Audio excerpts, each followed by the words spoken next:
Hey guys, and welcome to my very first ever video vlog.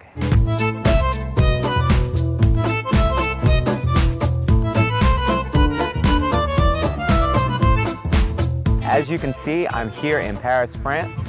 I'm going to be speaking with a lady from the United States who's been living here in Paris for over 30 years, Dr. Monique Wells. I'm going to give you guys a lot of information about life and the history for expats here in Paris and all over Europe. So let's get going.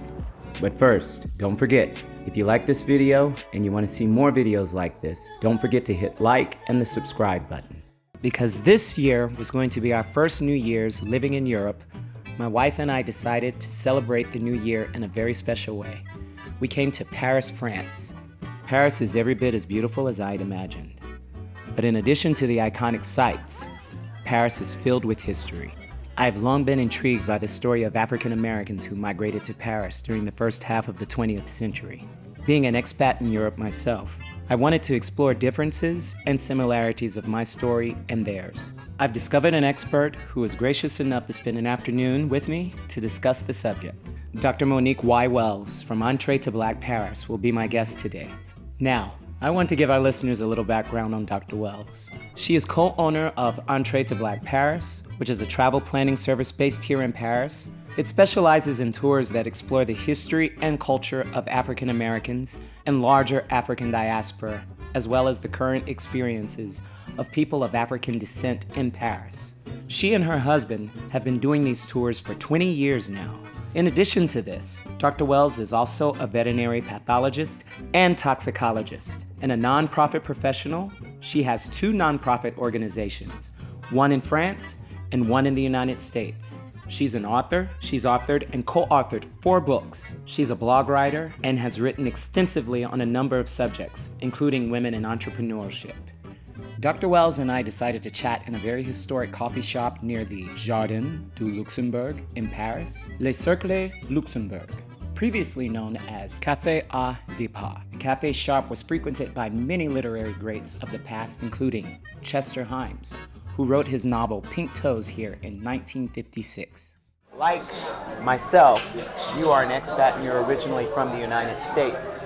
And I know that you moved here several years ago with your husband for a job opportunity.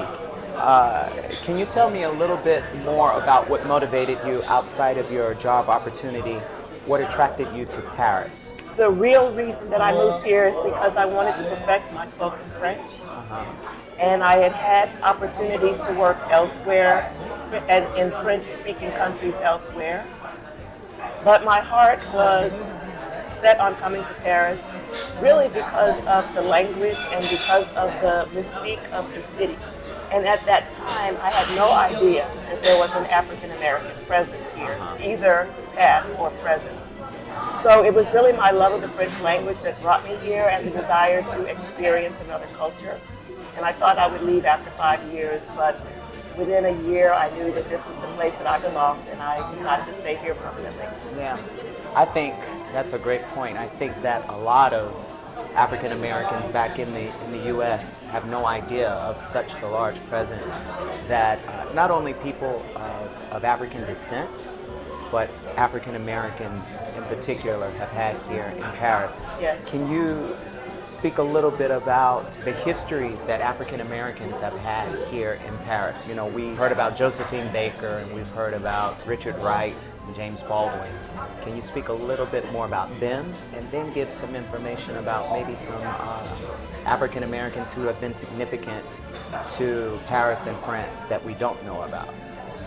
Okay. Well, first of all, with regard to the history, African Americans started coming here even before the First World War, particularly free people of color from the Louisiana Territory, so they weren't called African Americans at that time, obviously. But even before the First World War in the United States, the freedoms of free people of color were eroded and eroded and eroded by the white people who were in the territory. And so people started to send their children here to study. And some of them moved here. So that was the sort of beginning. And then the really big sort of impetus for African Americans to consider France a colorblind society was the fact that World War I soldiers, African American troops, came to France to fight during World War I, but they were not allowed to fight under American command. Oh, wow. Yes, and so the American generals, etc., sort of gave over the African American troops to the French, and the troops fought side by side in the trenches with the French, and they performed brilliantly. They were given medals for their performance on the battlefield. They were accepted by their French comrades, and they were accepted by French civilians. They were invited to stay in French homes. There was none of the segregation that they experienced in the United States. And so when the war was over, they went back to the U.S. and they started to tell these stories. And that is how the real, what I call the myth of a colorblind France, really took root in the United States. And so from that time on, African Americans thought, oh my God, well, I need to go over there because I can be free there. And so that's the very, very short version of that story.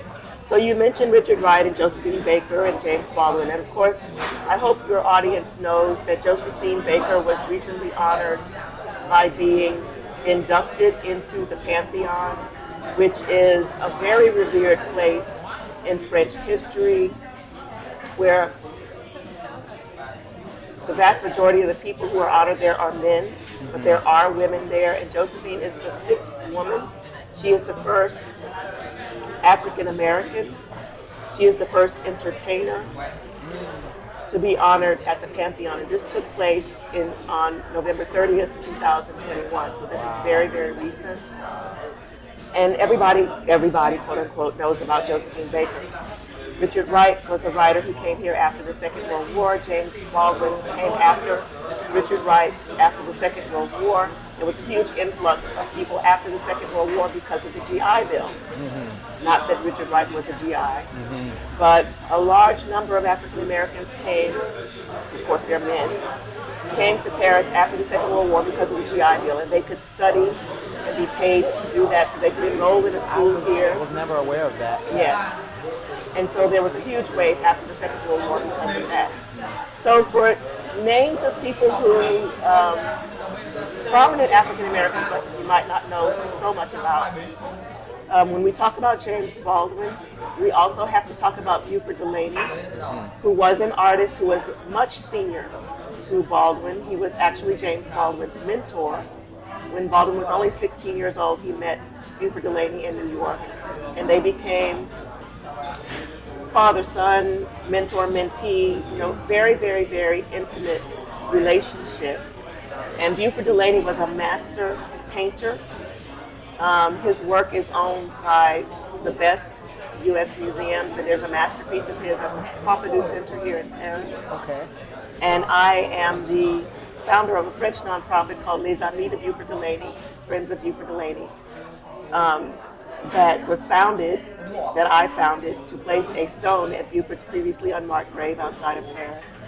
And there's a very, very long and rich history of Buford Delaney here, and many, many, many other artists. Henry Osawa Tanner was an artist who preceded Buford, and the vast majority of African American artists who have come here since the beginning of the 20th century. Tanner actually came here at the end of the 19th century on his way to Rome and loved it so much that he didn't leave. He didn't leave for several years. He got sick and he went back home and experienced such a degree of racism that he said, I will never live in the United States again. And he came back here and he lived here the rest of his life. We have writers, we have artists, we have people in all walks of life coming here and finding this freedom, relative freedom, I will say. I want to touch on that because that's kind of like your second reference. Earlier you stated this myth of a colorblind society in France. In what ways do you think that myth is a reality? And in what ways do you think it's a myth, basically, if you understand my question. I do. Yeah. I do. And the word myth in and of itself is interesting because for Western culture, myth is a falsehood, myth is a fantasy, Yeah. whatever. For Eastern cultures, and certainly, and even in ancient Greece and Rome, myth was truth. Okay. Okay. Yeah, yeah. All right.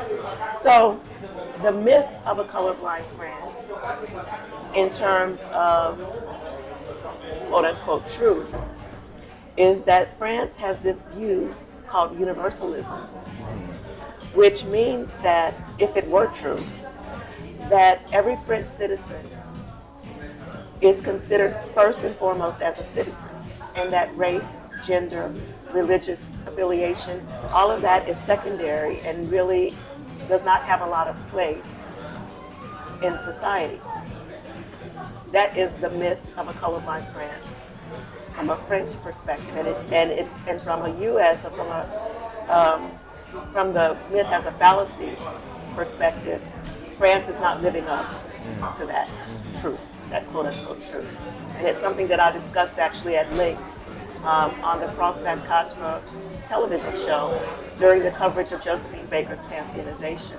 Because Josephine for the French represents that universal concept. And one of her adopted children actually has written a book called Josephine Baker, The Universal. From the myth standpoint, African Americans come here and they experience relative freedom because they are American, not because they're black. I see. Okay.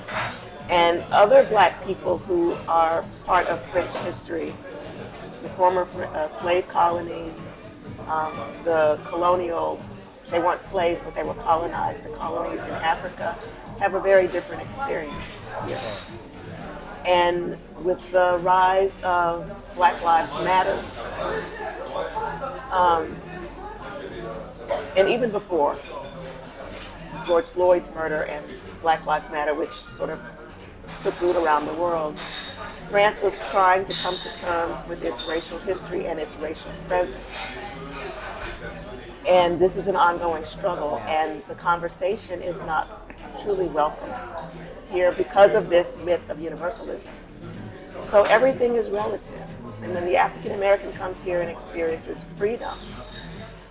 The African American, I would say, should also look at the other black people here and look at what freedom, what level of freedom they are experiencing.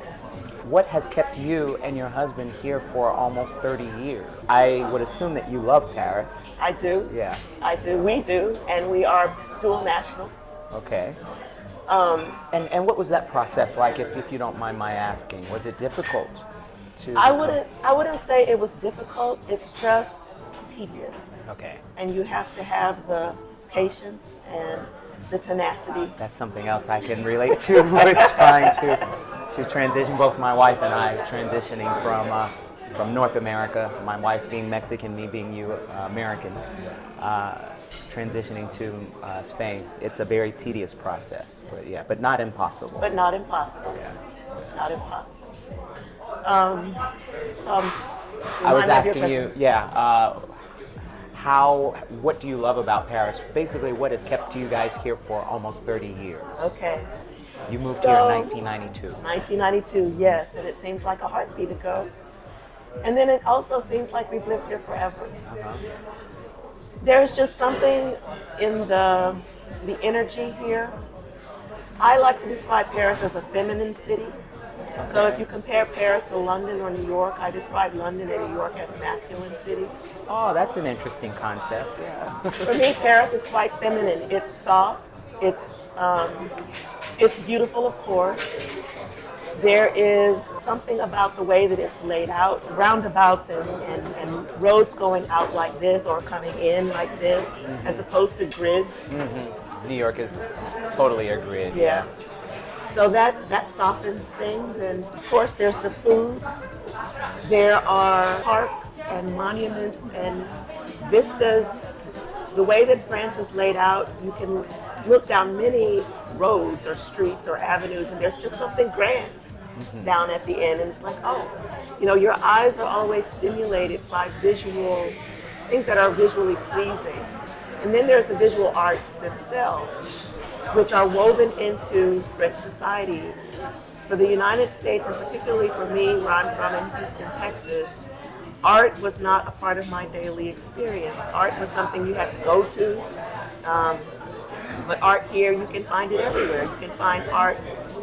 You can go to the post office and there'll be art, and you can go to restaurants and there's art for sale. And you don't have to go to a restaurant or a gallery to experience the whole way that people approach dining. I like to call dining in the United States a sport. How much can you eat? How fast can you eat it? Yeah. Yeah. Here, and things are changing just a little bit, but still largely here, you sit down to eat. Eating is an art. Eating is an art here. From the preparation, to the presentation, to the way that you consume food. It is an art here. And it's just very sensitive and sensible and welcoming. It allows a person to slow down and experience life. I'm glad you spoke about cooking because I sort of dabble in cooking and I'm an amateur chef as well, and I really love French cuisine. This is my second time being in Paris. First time I came was with my wife. We weren't married at the time, but what I found very interesting is that the people of African descent that are here, I don't know if some of them are descendants from those African Americans who came here in the first part of the 20th century, or whether they are, people of African descent who, like us in the United States, have just been here from generations. I would imagine that it's a combination of both.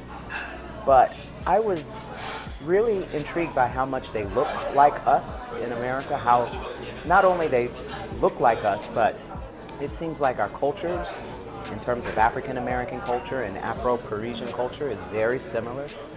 Even though they speak French and we speak English, there's a certain rhythm in the way that they speak that is similar. I felt like I was with a long-lost cousin, sitting across looking at the young French kids here 5 years ago when I first came here. So can you talk a little bit about that, your opinion on that, and I guess what impact culturally or what similarities culturally do young people in France and young people in the United States share?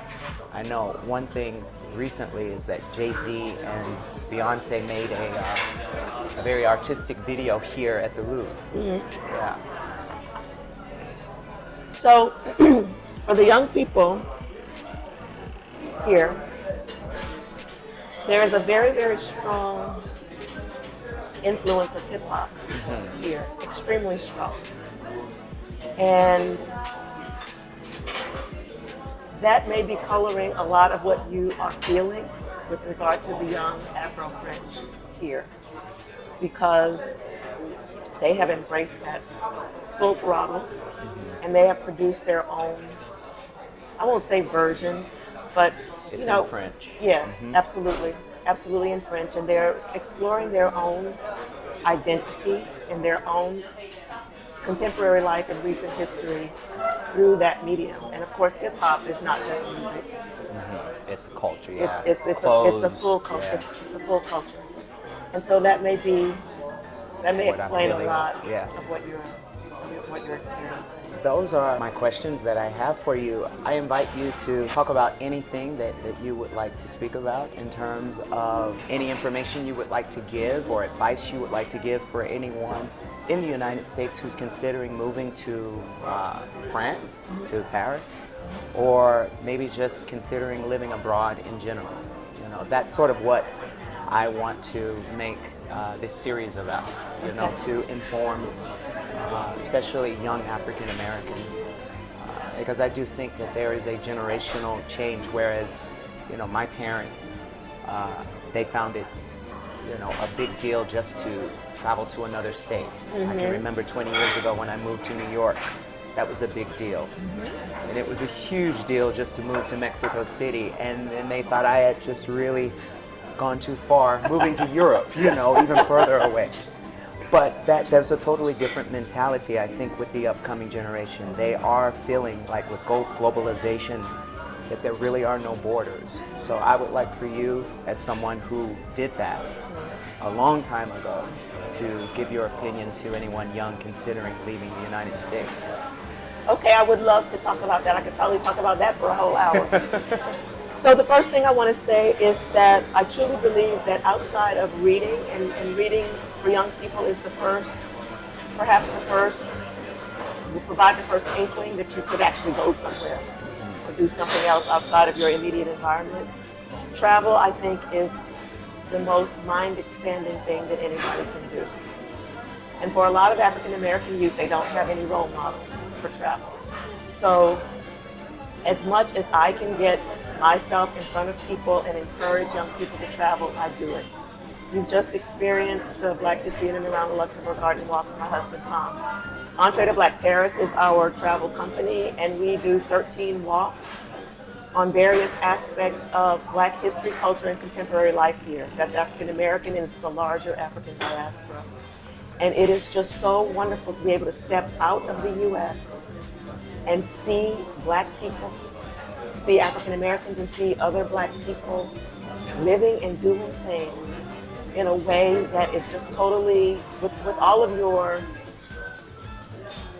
the filters that we have in the United States and all of the baggage that we carry in the United States around race, to step out of that and look at Blackness in another space and in another quote-unquote time.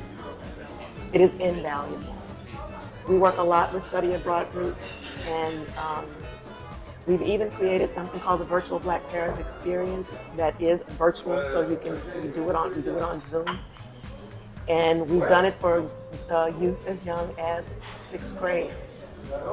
We've even actually done our physical walking tours in Paris with kids as young as 5th grade. Oh, wow. Yes, this very walk right across the street at the Luxembourg Garden. And so it is an absolutely mind-expanding and mind-blowing experience. And I encourage wholeheartedly anybody who even has the tiniest little bit of interest to find a way to travel somewhere. And if you can't travel abroad, travel to the next city, travel to the next state. There are so many African Americans who have not left their neighborhood. Yeah. It is absolutely mind expanding. And it helps you not only expand your mind, it helps you expand your view of yourself, open the view of yourself up and out. And it is invaluable. I would agree with that, yeah. I try to, when I can, even my little nieces and my nephew, to expose them. They have passports and they're 5, 6, and 10 years old. They come to Mexico, and hopefully they'll get to visit me here in Europe soon. So I agree with you 100% there. Once again, Dr. Wells' travel company is called Entree to Black Paris, and we will be putting a link to your website in our description here on YouTube, and we encourage everyone to, if you're coming to Paris, to stop by and take a tour with either Dr. Wells or her husband Tom.